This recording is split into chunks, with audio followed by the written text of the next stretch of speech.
Welcome back to another technical deep dive here in the debug zone.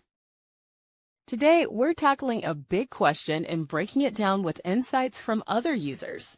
Hopefully, this clears up some misconceptions and helps you get the answer you need. So buckle up, stay a little curious, and let's jump right in.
And that's a wrap.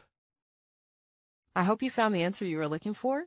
If you did, take a second to hit that subscribe button. It really helps out. And let me know in the comments which solution worked best for you. See you next time in the debug zone.